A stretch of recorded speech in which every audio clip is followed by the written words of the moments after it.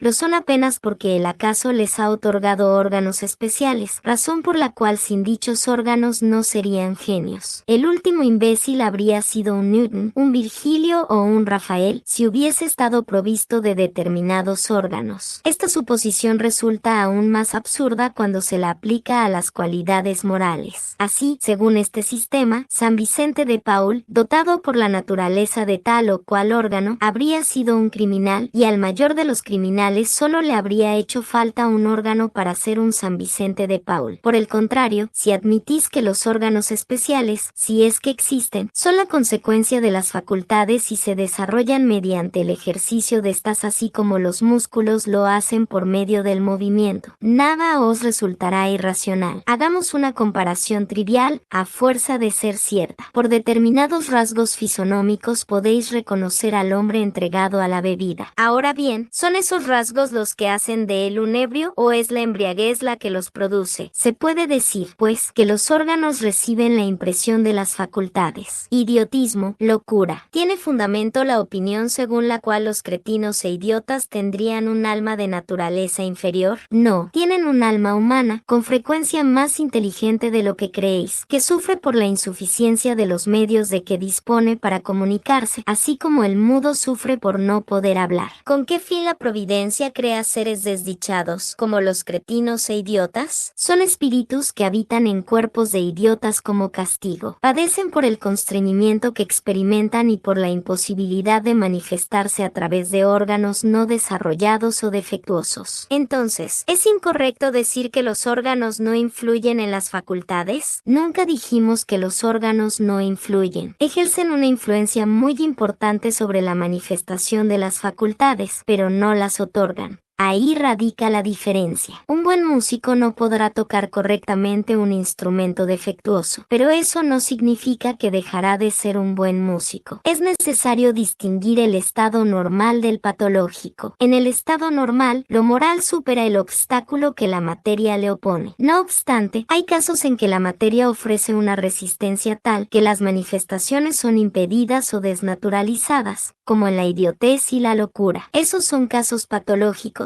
y como en dicho estado el alma no goza de plena libertad, la propia ley humana la exime de la responsabilidad de sus actos. ¿Cuál es el mérito de la existencia de seres que, como los idiotas y los cretinos, al no poder hacer el bien ni el mal, no pueden progresar? Se trata de una expiación impuesta al abuso que han podido hacer de ciertas facultades. Es un intervalo. El cuerpo de un idiota puede entonces albergar a un espíritu que haya animado a un hombre de genio en una existencia precedente. Sí, la genialidad a veces se convierte en una calamidad cuando se abusa de ella. La superioridad moral no siempre se corresponde con la superioridad intelectual. Los más grandes genios tal vez tengan mucho que expiar. De ahí que a menudo deban sobrellevar una existencia inferior a la que ya vivieron y una causa de padecimientos. Los obstáculos que impiden al espíritu manifestarse son como las cadenas que limitan los movimientos de un hombre vigoroso. Se puede decir que los cretinos e idiotas son lisiados por el cerebro, así como el cojo lo es por las piernas y el ciego por los ojos. ¿El idiota, en el estado de espíritu, tiene conciencia de su estado mental? Sí, muy a menudo. Comprende que las cadenas que impiden su vuelo son una prueba y una expiación. ¿Cuál es la situación del espíritu en la locura? El espíritu, en el estado de libertad, recibe directamente sus impresiones y ejerce directamente su acción sobre la materia. En cambio, cuando está encarnado, se encuentra en condiciones por completo diferentes y en la necesidad de hacerlo solo con la ayuda de órganos especiales. Si una parte o el conjunto de esos órganos se altera, su acción o sus impresiones, en lo que concierne a dichos órganos, se interrumpen. Si pierde los ojos, queda ciego. Si pierde el oído, queda sordo, etc. Suponte ahora que el órgano que preside los efectos de la inteligencia y de la voluntad sea parcial o totalmente afectado o modificado, y fácil te resultará comprender que, dado que el espíritu solo tiene a su servicio órganos incompletos o desnaturalizados, de ahí debe resultar una perturbación de la que el espíritu, por sí mismo y en su fuero interior, tiene absoluta conciencia, pero cuyo curso no es dueño de detener. Entonces, ¿es siempre el cuerpo y no el espíritu el que está desorganizado? Sí, con todo, no hay que perder de vista que, así como el espíritu actúa sobre la materia, esta reacciona sobre él en cierta medida. El espíritu puede encontrarse momentáneamente impresionado por la alteración de los órganos a través de los cuales se manifiesta y recibe sus impresiones. Puede suceder que a la larga, si la locura dura mucho tiempo, la repetición de las mismas acciones termine por ejercer sobre el espíritu una influencia de la que solo se liberará después de separarse por completo de toda impresión material. ¿A qué se debe que la locura conduzca a veces al suicidio? El espíritu sufre por el constreñimiento que experimenta y por la imposibilidad de manifestarse libremente. Por eso busca en la muerte un medio de cortar sus lazos. El espíritu del alienado se ve afectado, después de la muerte, por el trastorno de sus facultades. Después de la muerte puede verse afectado durante algún tiempo, hasta que se halle completamente desprendido de la materia. Así como el hombre que despierta siente durante algún tiempo la turbación en que el sueño lo ha sumido. ¿De qué modo la alteración del cerebro reacciona sobre el espíritu después de la muerte? Se trata de un recuerdo. Un peso oprime al espíritu, y como no ha tenido conocimiento de lo sucedido durante su locura, siempre necesita algún tiempo para ponerse al corriente. Por eso, cuanto más haya durado la locura durante la vida, más durará la molestia, el constreñimiento después de la muerte. El espíritu desprendido del cuerpo queda afectado durante algún tiempo por la impresión de sus lazos. Acerca de la infancia. El espíritu que anima al cuerpo de un niño está tan desarrollado como el de un adulto. Puede estar más desarrollado si ha progresado lo suficiente. Solo la imperfección de los órganos le impide manifestarse. Actúa en virtud del instrumento con cuya ayuda puede expresarse. En un niño de poca edad, el espíritu, más allá del obstáculo que la imperfección de los órganos opone a su libre manifestación, piensa como un niño o como un adulto. Cuando es niño, es natural que los órganos de la inteligencia, al no estar desarrollados, no puedan conferirle la intuición de un adulto. En efecto, su inteligencia se halla muy limitada, en espera de que los años hagan madurar su razón. La turbación que acompaña a la encarnación no cesa de súbito en el instante del nacimiento. Se disipa en forma gradual a medida que se desarrollan los órganos. Una observación viene en apoyo de esta respuesta. Los sueños del niño no tienen el mismo carácter que los del adulto. Su temática es casi siempre pueril, lo que constituye un indicio de la naturaleza de las preocupaciones del espíritu. Cuando el niño muere, recobra de inmediato el espíritu su vigor primitivo. Así debe ser,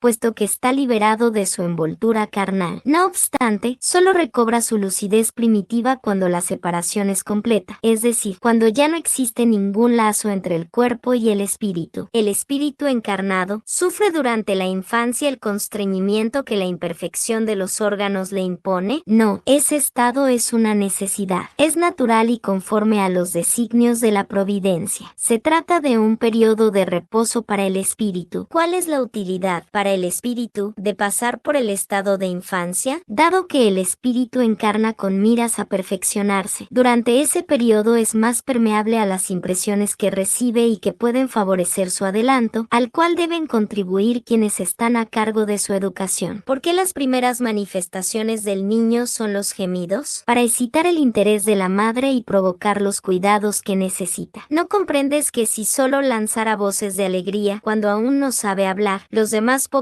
se inquietarían por lo que le hace falta? Admirad en todo, pues, la sabiduría de la providencia. ¿A qué se debe el cambio que se opera en el carácter a cierta edad, particularmente al salir de la adolescencia? ¿Es el espíritu el que se modifica? ¿Es el espíritu que recobra su naturaleza y se muestra tal como era? Vosotros no conocéis el secreto que los niños ocultan tras su inocencia. No sabéis lo que son, lo que han sido ni lo que serán. Sin embargo, los amáis, los queréis como si fueran parte de vosotros mismos, a tal punto que el amor de una madre para con sus hijos es considerado el amor más grande que un ser puede sentir por otro. ¿De dónde procede ese dulce afecto, esa tierna benevolencia que hasta los extraños experimentan ante un niño? ¿Lo sabéis? No, os lo voy a explicar. Los niños son los seres que Dios envía a nuevas existencias. Para no dar lugar a que ellos le reprochen una severidad excesiva, les concede las apariencias de la inocencia. Incluso en un niño de malas tendencias, sus faltas quedan disimuladas tras la inconsciencia de sus actos. Esa inocencia no constituye una superioridad real en relación con lo que los niños serán antes, sino la imagen de lo que deberían ser. Si no lo son, únicamente sobre ellos recae la pena. Pero Dios no les ha dado ese aspecto solo por ellos, sino también y sobre todo por sus padres, cuyo amor es necesario para su fragilidad. Ese amor se vería debilitado de manera notable ante la presencia de un carácter áspero y desapacible. En cambio, como los padres creen que sus hijos son buenos y tiernos, les brindan todo su afecto y los rodean de los más primorosos cuidados. No obstante, cuando los niños ya no necesitan esa protección, esa asistencia que se les ha brindado durante 15 o 20 años, reaparece su carácter real e individual en toda su desnudez. Dicho carácter continuará siendo bueno si el niño fundamentalmente lo era, aunque en todos los casos habrá de poner en evidencia matices que la primera infancia mantuvo escondidos. Ya veis que los caminos de Dios son siempre los mejores y que, cuando se tiene el corazón puro, la explicación se comprende con facilidad. En efecto, tened muy presente que el espíritu de un niño que nace entre vosotros puede proceder de un mundo en el que ha adquirido hábitos por completo diferentes. ¿De qué modo querríais que estuviese en medio de vosotros ese nuevo ser que viene con pasiones muy distintas de las que tenéis, cuyas inclinaciones y gustos son totalmente opuestos a los vuestros? ¿Cómo querríais que él se incorporara a vuestras filas de otro modo que conforme Dios lo quiso, es decir, a través del tamiz de la infancia? En ella se confunden la totalidad de los pensamientos, los caracteres y las variedades de seres engendrados por esa infinidad de mundos en los cuales se desarrollan las criaturas. Vosotros mismos, al morir, os encontraréis en una especie de infancia, en medio de nuevos hermanos. En vuestra nueva existencia no terrenal ignoraréis los hábitos, las costumbres, las relaciones de ese mundo nuevo para vosotros. Manejaréis con dificultad una lengua que no estaréis habituados a hablar, una lengua aún más viva que vuestro actual pensamiento. La infancia tiene además otra utilidad. Los espíritus solo ingresan en la vida corporal para perfeccionarse, para mejorar. La fragilidad de los primeros años los vuelve flexibles, accesibles a los consejos de la experiencia y de quienes deben hacerlos progresar. Entonces es cuando se puede reformar su carácter y reprimir sus malas inclinaciones. Tal es el deber que Dios ha confiado a los padres, la misión sagrada por la que tendrán que responder. De ese modo, la infancia no solamente es útil, necesaria e indispensable, sino que además es la consecuencia natural de las leyes que Dios ha establecido y que rigen el universo. Simpatías y antipatías terrenales. Dos seres que se han conocido y amado pueden reencontrarse en otra existencia corporal y reconocerse. Reconocerse, no, pero sentirse atraídos mutuamente. Sí, con frecuencia, los lazos íntimos basados en un afecto sincero no tienen otra causa. Dos seres se aproximan el uno al otro por circunstancias aparentemente fortuitas, pero que son el resultado de la atracción de dos espíritus que se buscan entre la multitud. ¿No sería más agradable para ellos el reconocerse? No siempre. El recuerdo de las existencias pasadas tendría inconvenientes más serios de lo que creéis. Después de la muerte se reconocerán y sabrán en qué época han estado juntos. La simpatía tiene siempre por principio un conocimiento anterior. No dos espíritus que se corresponden se buscan naturalmente, sin que se hayan conocido como hombres. Los reencuentros que se producen a veces entre determinadas personas, y que se atribuyen al acaso, ¿no serían el efecto de una especie de relaciones simpáticas? Entre los seres pensantes existen lazos que todavía no conocéis. El magnetismo es la brújula de esa ciencia que más tarde comprenderéis mejor. ¿A qué se debe la repulsión instintiva que a primera vista experimentamos hacia determinadas personas? Espíritus antipáticos que se distinguen y se reconocen sin hablarse. La antipatía instintiva es siempre un indicio de maldad natural. Dos espíritus no son necesariamente malos por el hecho de que no simpaticen el uno con el otro. La antipatía puede nacer de una falta de semejanza en la manera de pensar. No obstante, a medida que se elevan, los matices se borran y la antipatía desaparece. La antipatía entre dos personas nace primero en aquella cuyo espíritu es más malo o en la otra, cuyo espíritu es mejor. En ambas, pero las causas y los efectos son diferentes. Un espíritu malo siente antipatía por cualquiera que pueda juzgarlo y desenmascararlo. Al ver a una persona por primera vez, sabe que va a ser desaprobado por ella. Su distanciamiento se transforma en odio, en envidia, y le inspira el deseo de hacer el mal. El espíritu bueno siente repulsión hacia el malvado, porque sabe que éste no lo comprenderá y que no comparten los mismos sentimientos. No obstante, con la certeza de su superioridad, no siente hacia el otro ni odio ni envidia. Se limita a evitarlo y compadecerlo. Olvido del pasado. ¿Por qué el espíritu encarnado pierde el recuerdo de su pasado? El hombre no puede puede ni debe saberlo todo. Dios, en su sabiduría, así lo quiere, a no ser por el velo que le oculta ciertas cosas. El hombre quedaría deslumbrado como aquel que pasa sin transición de la oscuridad a la luz. Mediante el olvido del pasado es más el mismo. ¿Cómo puede el hombre ser responsable de actos y rescatar faltas que no recuerda? ¿De qué modo puede aprovechar la experiencia adquirida en existencias que han caído en el olvido? Comprendemos que las tribulaciones de la vida serían una lección para él si se acordara de aquello que ha podido ocasionarlas. Sin embargo, puesto que lo ha olvidado, cada existencia es para él como si fuese la primera. Así, siempre vuelve a comenzar. ¿Cómo conciliar esto con la justicia de Dios? En cada nueva existencia el hombre tiene más inteligencia y puede distinguir mejor el bien del mal. ¿Cuál sería su mérito si se acordara de todo el pasado? Cuando el espíritu retorna a su vida primitiva, la vida espírita, toda su vida pasada se despliega ante él. Ve las faltas que ha cometido y que son la causa de su sufrimiento. También ve lo que habría podido impedir que las cometiera. Comprende que la situación en que se encuentra es justa y busca entonces una existencia con la cual reparar la que acaba de transcurrir. Busca pruebas análogas a las que pasó o las luchas que considere adecuadas para su adelanto y pide a los espíritus superiores a él que lo ayuden en esa nueva tarea que emprende, pues sabe que el espíritu que se le asignará como guía en esa nueva existencia tratará de hacerlo reparar sus faltas dándole una especie de intuición de las que cometió. Esa misma intuición es el pensamiento, el deseo criminal que a menudo surge en vosotros y al cual os resistís instintivamente, atribuyendo vuestra resistencia, la mayoría de las veces, a los principios que habéis recibido de vuestros padres, cuando en realidad es la voz de la conciencia la que os habla. Esa voz es el recuerdo del pasado, la voz que os advierte para que no volváis a caer en las faltas que habéis cometido. Si el espíritu que ha ingresado en esa nueva existencia sufre esas pruebas con valor y resiste, se habrá elevado y ascenderá en la jerarquía de los espíritus cuando vuelva a estar con ellos. Si bien no conservamos, durante la vida corporal, un recuerdo preciso de lo que hemos sido, ni del bien o el mal que hemos hecho en nuestras existencias anteriores, conservamos en cambio la intuición de ello, y las tendencias instintivas son una reminiscencia de nuestro pasado contra las cuales nuestra conciencia, es decir, el deseo que hemos concebido de no cometer más las mismas faltas, nos advierte para que resistamos. En los mundos más adelantados que el nuestro, donde los hombres no están sujetos a nuestras necesidades físicas ni a nuestras enfermedades, comprenden ellos que son más dichosos que nosotros. Por lo general, la felicidad es relativa, se la aprecia por comparación con un estado menos dichoso, puesto que, en definitiva, algunos de esos mundos, aunque mejores que el nuestro, no se encuentran en estado de perfección, los hombres que habitan en ellos deben tener motivos de pesar propios de su categoría. Así, entre nosotros, si bien el rico no experimenta las angustias de las necesidades materiales como el pobre, no por eso deja de sufrir tribulaciones que tornan amarga su vida. Ahora bien, pregunto si, en su posición, los habitantes de esos mundos se creen tan desdichados como nosotros y se quejan de su suerte, dado que no disponen del recuerdo de una existencia inferior que les permita compararla con la actual. Es necesario dar a esto dos respuestas distintas. Existen mundos, entre aquellos que mencionas, cuyos habitantes tienen un recuerdo muy claro y preciso de sus existencias pasadas. Estos, como comprenderás, pueden y saben apreciar la felicidad que Dios les permite disfrutar. Pero hay otros mundos en los que sus habitantes, pese a hallarse, como has dicho, en mejores condiciones que vosotros, no por eso dejan de sufrir grandes pesares e incluso desgracias. Estos no aprecian su felicidad, por el hecho mismo de que no tienen el recuerdo de un estado aún más desdichado. No obstante, si no la aprecian como hombres, lo hacen como espíritus. ¿No hay algo de providencial en el olvido de esas existencias pasadas, sobre todo cuando han sido penosas? ¿No se revela en eso la sabiduría divina? En los mundos superiores, donde el recuerdo de las existencias desdichadas no es más que un mal sueño, es cuando dichas existencias afloran a la memoria. En los mundos inferiores, en cambio, no se verían agravadas las desdichas actuales por el recuerdo de las que se soportaron en el pasado. De ahí concluimos, pues, que todo lo que Dios ha hecho está bien hecho. No nos compete criticar sus obras ni decir de qué modo habría tenido el que regular el universo. El recuerdo de nuestras individualidades anteriores ocasionaría inconvenientes muy serios. Podría, en determinados casos, humillarnos de manera singular.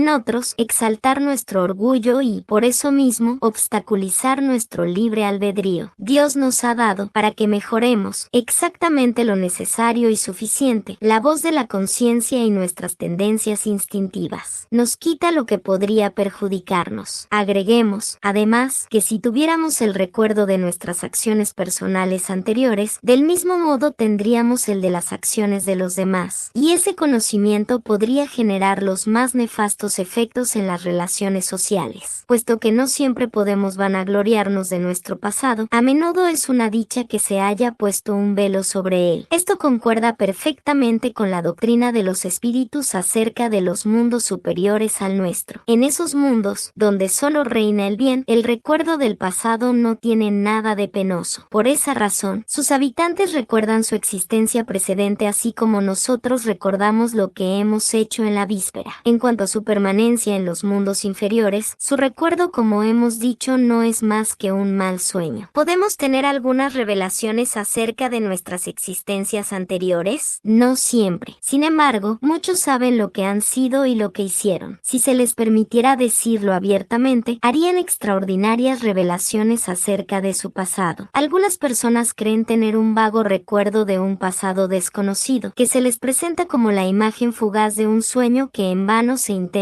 retener. ¿Esa idea es solo una ilusión? A veces es real, pero también suele ser una ilusión contra la cual hay que ponerse en guardia, porque puede ser el efecto de una imaginación sobreexcitada. En las existencias corporales de naturaleza más elevada que la nuestra, ¿es más preciso el recuerdo de las existencias anteriores? Sí, a medida que el cuerpo se torna menos material, recordamos mejor. El recuerdo del pasado es más claro en quienes habitan en los mundos de un orden superior. Puesto que las tendencias instintivas del hombre son una reminiscencia de su pasado, se sigue de ahí que, mediante el estudio de esas tendencias, puede conocer las faltas que ha cometido, sin duda, pero hasta cierto punto. Es preciso tener en cuenta el mejoramiento que ha podido operarse en el espíritu y las resoluciones que ha tomado en el estado errante. La existencia actual puede ser mucho mejor que la precedente. Podría ser peor. Es decir, ¿puede el hombre cometer en una existencia faltas que no ha cometido en la precedente? Eso depende de su adelanto. Si no sabe resistir a las pruebas, puede ser conducido a nuevas faltas, que son la consecuencia de la posición que él ha elegido. No obstante, por lo general, esas faltas indican un estado estacionario más que uno retrógrado, porque el espíritu puede avanzar o detenerse, pero no retrocede. Dado que las vicisitudes de la vida corporal son una expiación de las faltas del pasado y, a la vez, pruebas para el porvenir, se puede deducir de la naturaleza de esas vicisitudes el género de la existencia anterior, con mucha frecuencia, pues cada uno es castigado por donde pecó. No obstante, no hay que hacer de esto una regla absoluta. Las tendencias instintivas son un indicio más seguro, porque las pruebas que sufre el espíritu guardan relación tanto con el porvenir como con el pasado. Cuando llega al término que la providencia le señaló para su vida errante, el propio espíritu elige las pruebas a las que desea someterse a los efectos de apresurar su adelanto, es decir, el género de existencia que considera más adecuado para proveerle los medios necesarios para ese fin. Y esas pruebas siempre guardan relación con las faltas que debe expiar. Si triunfa, se eleva. Si sucumbe, tiene que volver a empezar. El espíritu goza siempre de su libre albedrío. En virtud de esa libertad elige, en el estado de espíritu, las pruebas de la vida corporal, y en el estado de encarnación delibera acerca de lo que hará o no, y elige entre el bien y el mal. Negarle al hombre el libre albedrío sería reducirlo a la condición de máquina. Cuando vuelve a la vida corporal, el espíritu pierde durante un tiempo el recuerdo de sus existencias anteriores, como si un velo se las ocultara. Con todo, a veces tiene de ellas una conciencia vaga, e incluso pueden serle reveladas en determinadas circunstancias. Pero esto último solo sucede por voluntad de los espíritus superiores, que lo hacen en forma espontánea, con un objetivo útil, y nunca para satisfacer una vana curiosidad. Las existencias futuras no pueden ser reveladas en ningún caso, puesto que dependen de la manera como se cumpla la existencia presente y de la elección ulterior del espíritu. El olvido de las faltas cometidas no es un obstáculo para el mejoramiento del espíritu, puesto que, si bien éste no conserva de ellas un recuerdo preciso, el conocimiento que de esas faltas tenía en el estado errante, así como el deseo que ha concebido de repararlas, lo guía guían por intuición y le infunden la idea de resistir al mal. Esa idea es la voz de la conciencia, en la cual lo secundan los espíritus que lo asisten, si escucha las buenas inspiraciones que ellos le sugieren. Si bien el hombre ignora las acciones concretas que realizó en sus existencias anteriores, siempre puede saber por qué clase de falta se ha hecho culpable y cuál era su carácter dominante. Para eso le basta con estudiarse a sí mismo. De ese modo, podrá juzgar lo que ha sido, no por lo que es, sino por sus tendencias. Las vicisitudes de la vida corporal son, al mismo tiempo, una expiación de las faltas del pasado y pruebas para el porvenir. Nos purifican y elevan en caso de que las suframos con resignación y sin quejarnos. La naturaleza de las vicisitudes y pruebas que sufrimos también puede instruirnos acerca de lo que hemos sido y de lo que hicimos, así como en la tierra juzgamos los actos de un culpable por la pena que la ley le inflige. De ese modo, el orgulloso será castigado por la humillación de una existencia en una posición subalterna, el mal rico y el avaro por la miseria, el que ha sido cruel para con los demás por las crueldades que habrá de sufrir, el tirano por la esclavitud, el mal hijo por la ingratitud de sus propios hijos, el perezoso por un trabajo forzado, etc.